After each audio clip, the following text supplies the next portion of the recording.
samahan nyo kami dahil may bibigay kaming medical mission para sa kanilang kalusugan at may mga dala tayong gamot. Siyempre, hindi mawawala yung trademark natin, mga groceries para sa buong pamilya ng mga taga-Ati Village. Tatlo, 500.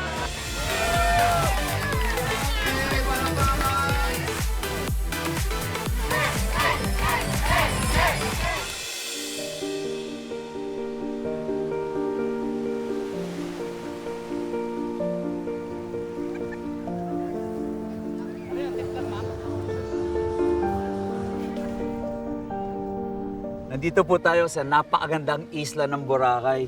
Kitang-kita nyo naman yung kagandahan ng mga beach dito at ng tanawin na to. Sobrang sikat ng isla na to, hindi lang po sa Pilipinas, pero sa buong mundo. Pero bago pa man sumikat po itong isla ng Boracay, meron na pong mga katutubong namumuhay dito at nangangalaga ng magandang kalikasan na ito. Ito po ang mga katutubong Ati. At ngayong araw na to ay napaka-espesyal dahil 12th-year anniversary po ng pagtatayo ng Ati Village dito sa Boracay. At ngayon po, sila naman po ang bibigyan natin ng tulong, saya at pag-asa ngayong araw. Huwag na natin patagalin to at kilalanan natin ang mga katutubong Ati.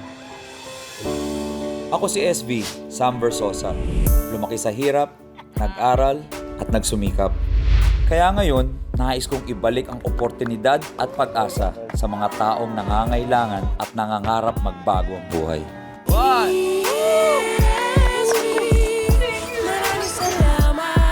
Pilihan nyo yung mga size nyo.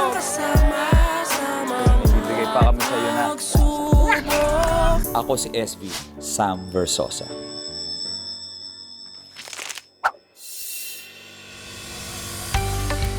Dahil sa angking nitong ganda at mayabong na kalikasan, itinuturing bilang paraiso ang isla ng Boracay sa Aklan, na isa sa pinaka-iniingatang yaman ng Pilipinas.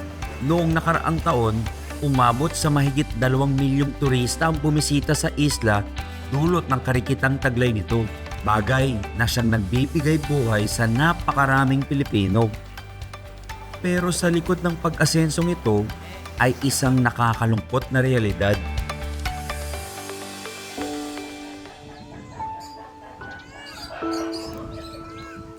Dahil umangat man ang estado ng isla, tila napag-iwanan naman ang mga sinaunang tagapangalaga nito, ang mga katutubong Ati.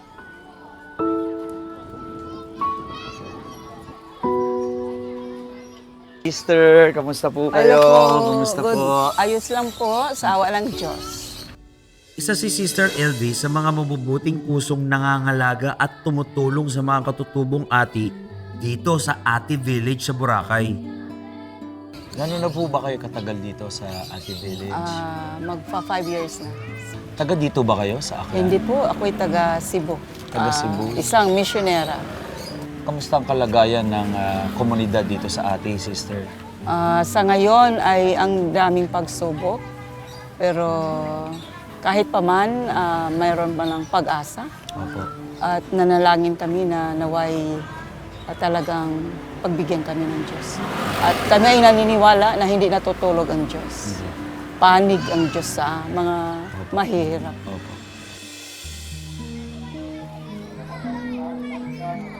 Sa loob ng 2 ektaryang lupaing ito, naninirahan ng mga katutubong Ati. Yung pagpasok namin dito, masasabi nating secured sila sa kanilang lupa. Dahil meron na silang matawag nilang sa kanilang lupa na ito. At meron na silang sariling bahay sa tulong ng mga individuals na tumutulong. Kung dati malayang nakikinabang ang mga katutubo sa angking ganda at yamang kalikasan ng isla, ngayon, sa kakarampot na lupaing ito na lang halos umiikot ang kanilang mundo. Mabigat mang aminin, pero limitado lang ang kalidad ng buhay sa loob ng Ati Village. Hindi rin biro para sa kanila ang makipagsabayan sa mga dambuhalang negosyo sa isla.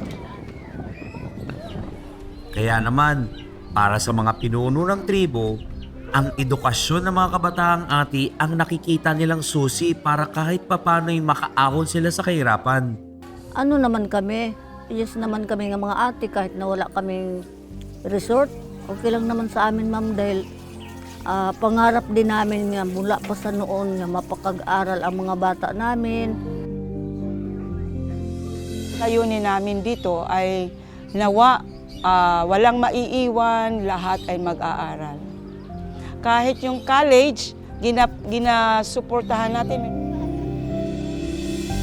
Isa si Rowena Tambuon sa mga kabatahang ati na nagsusumikap makapagtapos ng pag-aaral para matulungan ang kanyang komunidad. Nangangarap na maging isang nurse upang matutukan ang kalusugan ng kanyang kapwa ati sa village. Lalo pat salat na salat sila sa pangangailangang medikal. Pag nakikita ko po sa community namin, every month kasi ma'am nagkakasakit, may hindi kayang magpa-hospital dahil walang pera, ganun. Tapos ako, gusto kong makatulong. Number one na rason ko talaga para makapagtapos ako, yung ating community. Sila yung pinanghahawakan ko ng ng loob ko.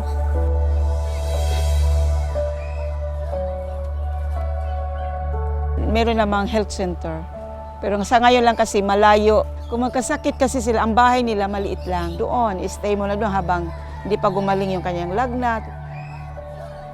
Katuwang ni Sister LV sa pangangalaga ng kalusugan ng mga katutubong ati ang ina ni Rowena na si Maria. Yan ang kadalasan dito, ma'am. TB talaga ang mga dito. Yun siguro, nagkaroon ng mga TB sa sobra pang trabaho. Itong ang mga bata ay mga sipunin, ubo. At dahil pasakit para sa kanila ang 100 pisong pamasahe papunta sa health center sa labas ng village, may ilang ati na pinipili na lang tiisin ang kanilang karamdaman tulad na lamang ni Gloria. Pumunta ako doon, pina-x-ray ako, nakita yung ma-spot yung baga ko. TB daw talaga. O, sabi ng doktor, i-compound daw ako. Sabi ko, hindi, wala tayong pera. Masalimuot at naisantabi man ang kalagayan ng mga ati sa Boracay, tuloy pa rin si Sister LV sa kanyang pagkakawang gawa, katuwang ang mga pinuno ng ati.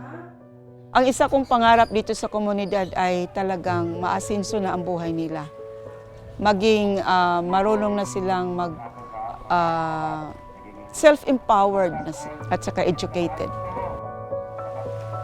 Bagay na sinusuklian ng tiyaga at pagsusumikap gaya ng mga kabataang ati tulad ni Rowena. Thankful kami sa Panginoon dahil pinadalhan niya kami ng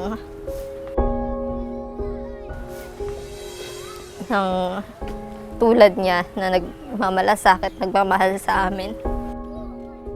Kasi walang pagsubok na naatrasan.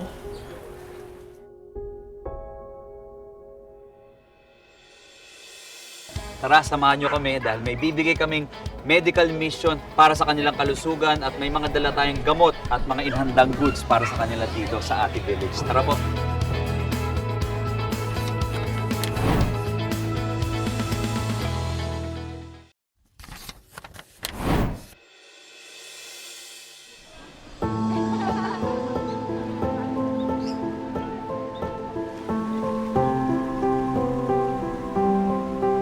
Mahalagang salik ng kaunlaran ay ang pagtutulungan. At kaakibat ng dalawang aspetong ito, ang isang napakahalagang pangangailangan, ang kalusugan. Kaya para masiguradong tuloy-tuloy sa pag-angat at pag-asenso mga katutubong ati,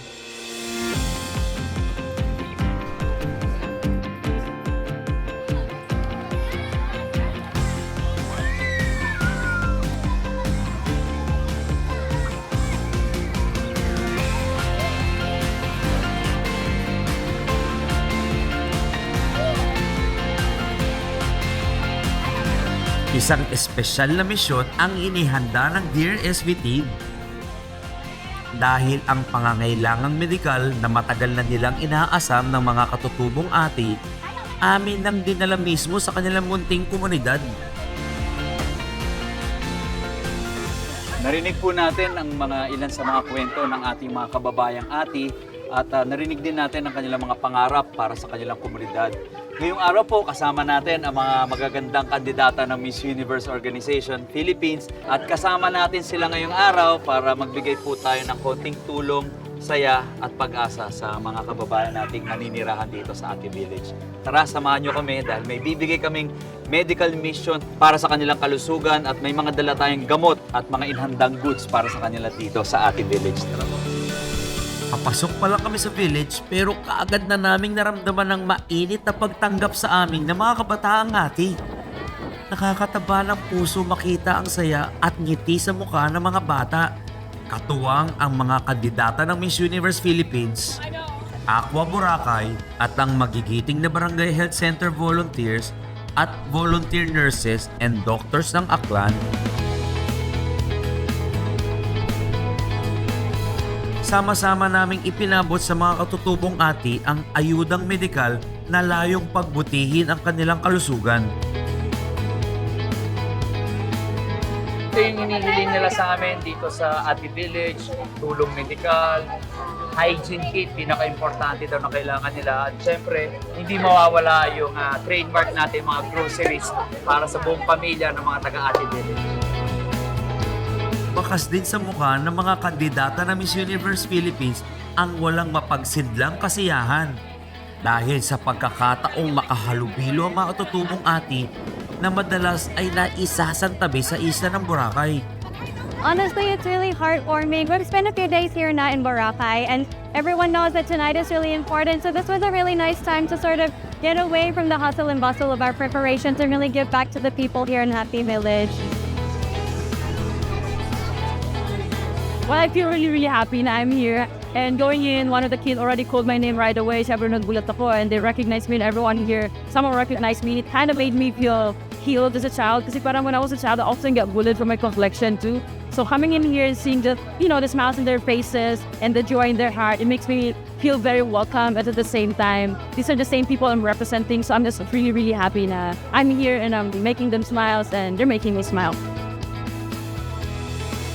Bukod sa pagtataguyod ng bandera ng kani-kanilang mga lokalidad, marami rin sa mga kandidata ng Miss Universe Philippines ang may mga sariling advokasya na sinusulong. So ngayon po, mapalad tayo dahil may kasama rin tayong doktor mula po sa Miss Universe Philippines. At Doc, kamusta po ang experience natin sa pagbibigay ng tulong dito sa Ati Village? Wow talaga Sir SB. You know, I'm so happy. I was so excited. Nung nalaman ko may medical mission pala yung tago sa puso ko because knowing that I'm a doctor, this is really one that I'm advocating about. Yung healthcare system natin, medical mission sa mga remote areas, sa mga indigenous communities. Kaya I'm so happy na nakapag-participate sa Miss Universe and now I'm here for this medical mission. So kanina may mga nag-consult sa'yo na mga Yes, taga-Ati? I was able to have one patient. Yes. And parang napukaw yung buhay ko, yung Damdamin heart. mo. Yes, Oo. and damdamin ko as a doctor. Wow, maraming salamat sa iyo, Doc. At sana maasahan ka pa namin sa mga susunod na mga medical mission at mga charity works natin. Hindi lang sa Dear SB, syempre sa Miss Universe. Kasabay ng init ng panahon, ramdam naming lahat dito sa Ati Village ang mainit na diwa ng bayanihan. Of course, we're trying to tell the world that we're not just beautiful faces, but we're also very, very willing to help out other important issues as well. So, of course, we're also giving our hearts to anyone who needs it, And it's very heartwarming just because we have this event that really shows that. Nakakataba siya ng puso. Pero alam naman natin na hindi mangyayari to if hindi dahil kay Kong SB at the same time with Aqua Boracay. So we're very happy, we're very blessed to be a part of this medical mission feeding program and giving back to our kababayan here in Ati Village. When we actually just stepped inside, they greeted us and they hugged us and they pulled us aside and we ran to the beach. So yeah, I am very thankful that we have this kind of event, charity event, so that we could also give out the love that we have for the children and also for the community here in Boracay. Bagay na ikinatuwa, hindi lamang ng mga kandidata kundi pati na rin ng mga katutubong Ati. Maraming salamat, DSB! Pagpapagames muna tayo. Bring me isang bottled water! Hey! Matanggang taga-Ati! Tatlo, 5 pa 500.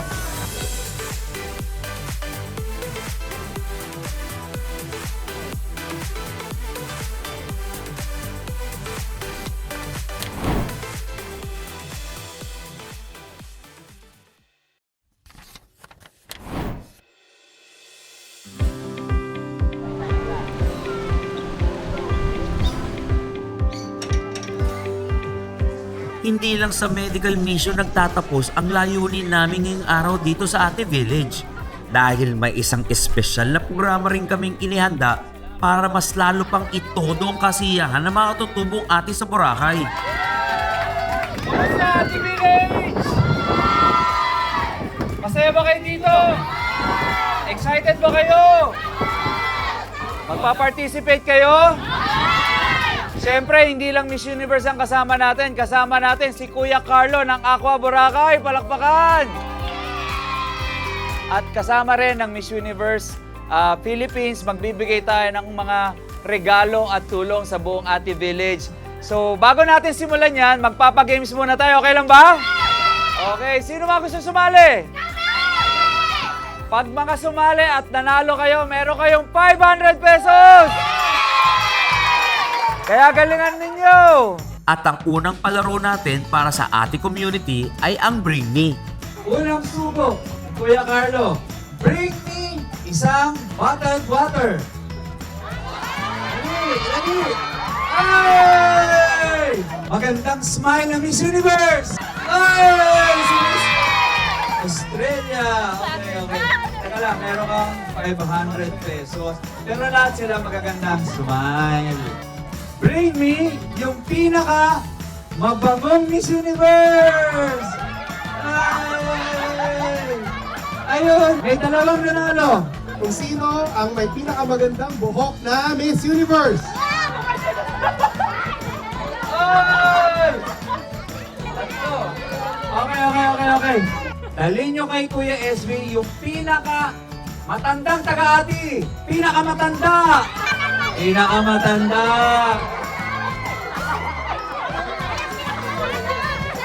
Ito. Teka. Ito unang dinala. Okay, teka. Tatanungin natin. Ito yung unang dinalang dalawa. Tingnan natin kung sino mas matanda. Ilang taong ka na, ate? Lola? 64. Ikaw po? 60? 64. Parang sila 64. Oh, 67 si Lola. Okay. Tatlo. 500. Oh, picture tayo. Lola, picture tayo. Patikim pa lang yung unang laro natin. Dahil ang susunod, patagisan naman ng dance moves. Music!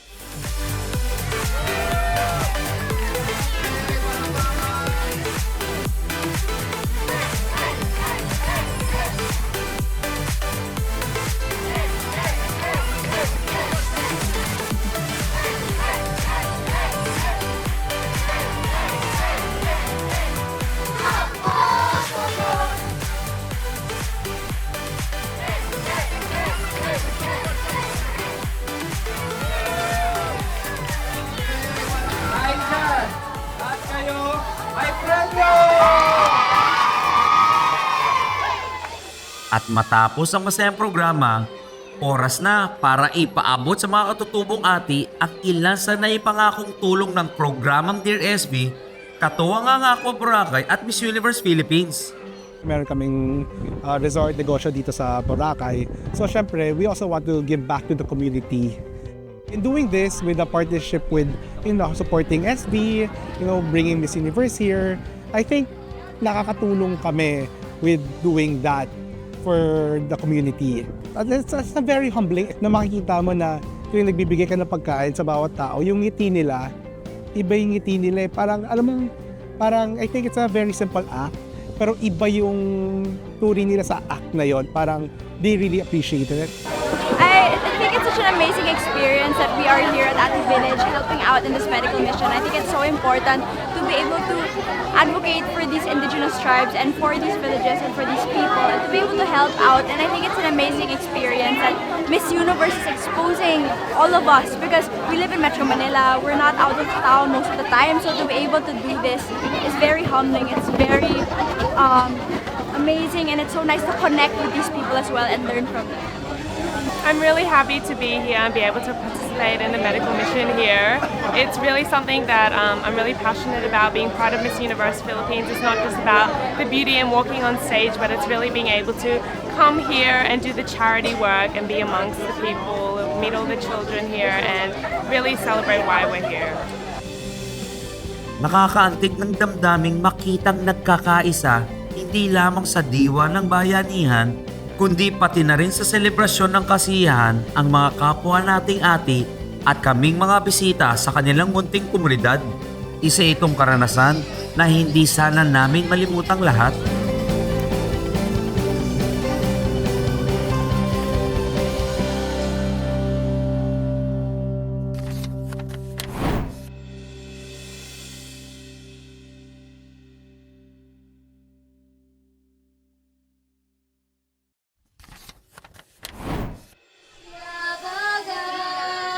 May the blessing of the Lord be upon you. We are blessed in the name of the Lord.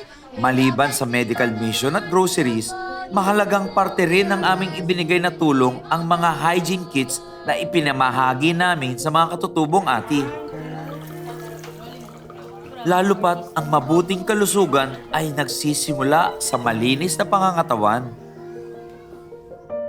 At sa gitna ng aming misyon, nakita ko ang isang pamilyar na muka, si Rowena. Naningning pa lang ng kanyang mga mata ay nahinagap ko na kaagad ang matayog niyang pangarap sa buhay. Magka-college ka na ba? Hindi pa. Magka-college pa lang. Kailan? This August. This August. So gusto mo maging nurse. Kung sakali ba, ilan na ba nurse dito sa Ati Village? Wala pa ba? Ako lang siguro. Kung papalarin, ikaw magiging unang nurse dito sa village na to, sa Ati Village. O anyway, subukan namin matulungan ka na matupad yung mga pangarap mo para maging proud ang buong Ati Village sa'yo, Rowena. Ha? Okay, kapay pagkaan. Patapos na ang aming programa, pero hindi pa rin nagpapaawat sa sayawan ang mga kabataang ati na talaga namang napamahal na sa ating mga Miss Universe Philippines candidates. Dito sa Boracay, ito ang pinagkakatuwaan at pinagkakasiyahan ng mga taga-Ati Village. Yung mga kabataan ng Ati Village, mahilig magsayaw, mahilig mag-TikTok dance. At ngayon kasama mga Miss Universe candidates, nagsasaya lang sila at nababanding doon sa may beach. We're super happy to be here kasi it's actually one of the activities that we're excited to attend to and to be part of. And this is actually my first time na pumunta sa side na to in Boracay kasi usually naman we just come here to enjoy the beach, we come here to enjoy the resorts and the food, and it's really nice to see Boracay on the other side of it. You know what? I feel so good. Yung heart ko, it's so full. And I really feel like I can spend the whole day with them every day kasi nararamdaman ko talaga yung kababayan spirit and that community feeling that represents the Filipino characteristic talaga. So I'm really having a great day. It's so much fun. Bago kami tuluyang mamaalam sa Ati Village, isang huling regalo muna ang aming ibibigay para kay Sister LV na walang sawang tumutulong at halos inaalay ang kanyang buhay para sa mga katutubong ati ng Boracay. Nandito po kayo sa programang Dear SB at ako po mismo gusto ko sanang tuparin sa aming munting paraan yung mga pangako at mga nakausap ninyo. So bago kami umalis, mag-iiwan po ako ng munting regalo sa inyo at sa buong community ng God is Ati good Village. talaga. Pero ibubulong ko na lang, sister. Ibulong? Opo. Wow, talaga. Oo, mag-iiwan po ako ng...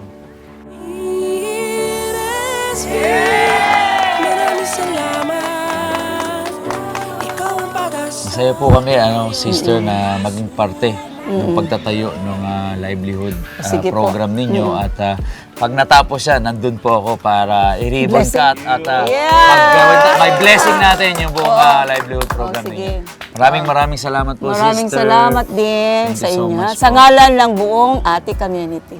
Walang ano. God bless you and ingat. Thank you so much, sister. Thank you po. Sige. Naway ang kasiyahan at tulong na ibinigay namin sa mga katutubong ati ay magsilbing inspirasyon upang makapagpatuloy sila sa kanilang laban sa buhay. Na hindi sila kailanman nag-iisa, lalo pat ginagabayan sila ng may kapal.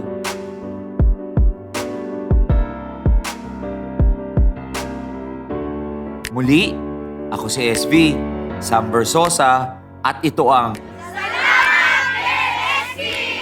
Salamat, dear SB! Dear SB,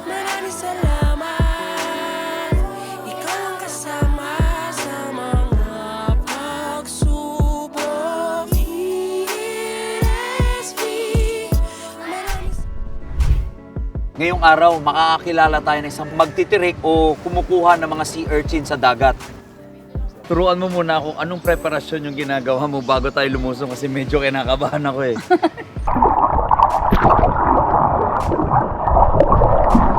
Hindi ko maabot yung tirik. Ayun, nakita na si nanay. Uy! Bumubog at naiwan ang aking tsinela sa loob ng putik. Ang unang regalo at sorpresa ng Dear SB sa'yo ay... Thank you po.